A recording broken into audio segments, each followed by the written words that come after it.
Hey boys and girls, last chapter we met Uncle. Looks like Uncle's gonna give Charlotte Wilbur a big competition.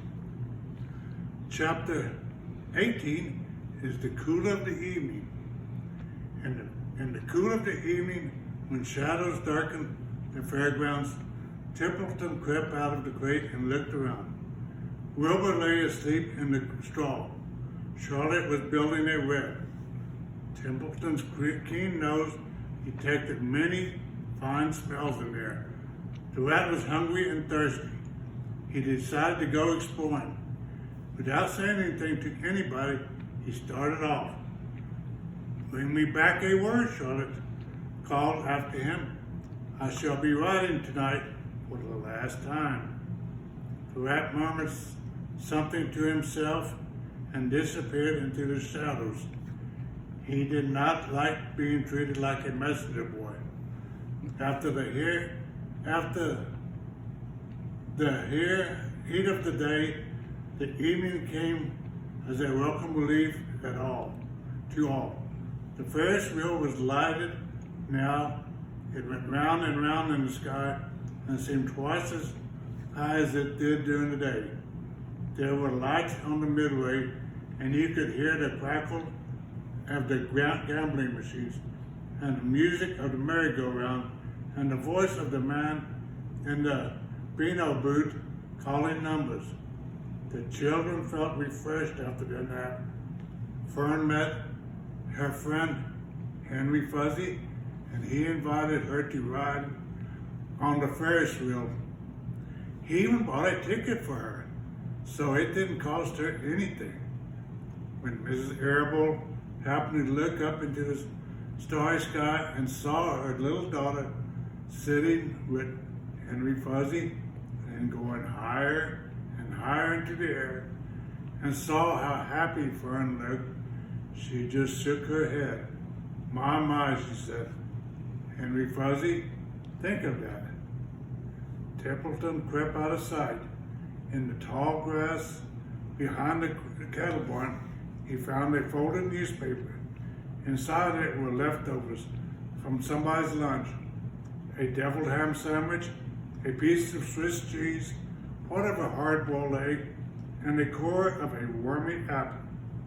The rat crawled in and ate everything. Then he tore a word out of the paper, rolled it up, and started back to Wilbur's. Charlotte had her web almost finished when Templeton returned carrying the newspaper clipping. She had left a space in the middle of the web. At this hour, no people were around the pig pen, so the rat and the spider and the pig were by themselves. "I hope you brought a good one," Charlotte said. "It is the last word I shall ever write." "Here," said Templeton, unrolling the paper. "What does it say?" asked Charlotte. "You'll have to read it for me." "It says humble." "Humble," replied the rat. "Humble," said Charlotte. "Humble has two meanings.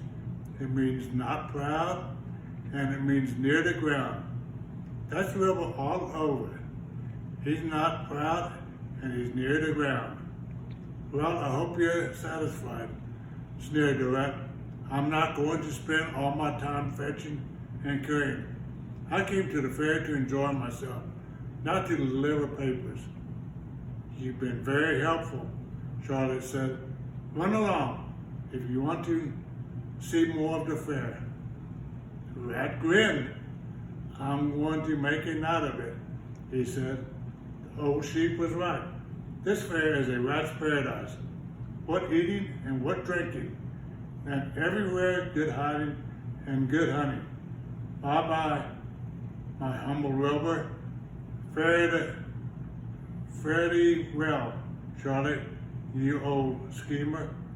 This will be a night to remember in a rat's life." He vanished into the shadows. Charlotte went back to her work. It was quite dark now. In the distance, fireworks began to going off. Rockets scattering fiery balls in the sky. By the time the Arables and the Zugermans and Lurvy returned from the grandstand, Charlotte had finished her rep. The word humble was woven neatly in the center. Nobody noticed it in the darkness. Everyone was tired and happy. Fern and Avery climbed into the truck and lay down. They pulled an Indian blanket over them. Lurvy gave Wilbur a forkful of fresh straw. Mr. Arable patted him. "Time for us to go home," he said to the pig. "See you tomorrow." The grown-ups climbed slowly into the truck, and Wilbur heard the engine start, and then heard the truck moving away in low speed. He would have felt lonely and homesick had Charlotte not been with him. He never felt lonely when she was near. In the distance, he could still hear the music of the merry-go-round. As he was dropping off to sleep, he spoke to Charlotte. "Sing me that song again about the dawn and the dark," he begged.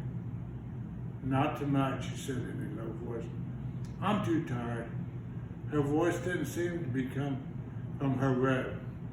"Where are you?" asked Wilbur. "I can't see you. Are you on your rev?" "I'm back here," she whispered. She answered, "Up in this back corner."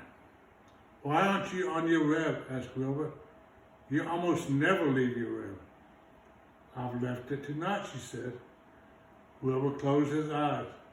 "Charlotte," he said, after a while, "do you really think Zugerman will let me live and not kill me when the cold weather comes? Do you really think so?" "Of course," said Charlotte. "You are the famous pig, and you are a good pig. Tomorrow you will probably win a prize. The whole world will hear about you. Zugerman will be proud and happy to own such a pig. You have nothing to fear, Wilbur. Nothing to worry about. Maybe you'll live forever. Who knows? And now go to sleep." For a while there was no sound. Then Wilbur's voice. What are you doing up there, Charlotte?" "Oh, making something," she said. "Making something as usual." "Is it something for me?" asked Wilbur. "No," said Charlotte. "It's something for me, for a change." "Please tell me what it is," begged Wilbur. "I'll tell you in the morning," she said. "When the first light comes into the sky, and the sparrows stir, and the cows rattle their chains, when the rooster crows, and the stars fade, when early cars whisper along the highway, you look up here, and I'll show you something. I will show you my masterpiece." Before she finished the sentence, Wilbur was asleep. She could tell by the sound of his breathing that he was sleeping peacefully, deep in the straw.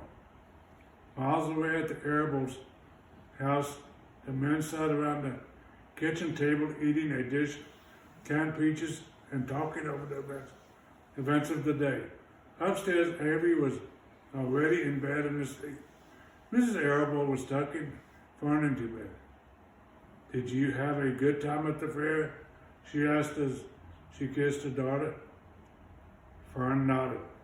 "I had the best time I ever had anywhere or any time in all of my whole life."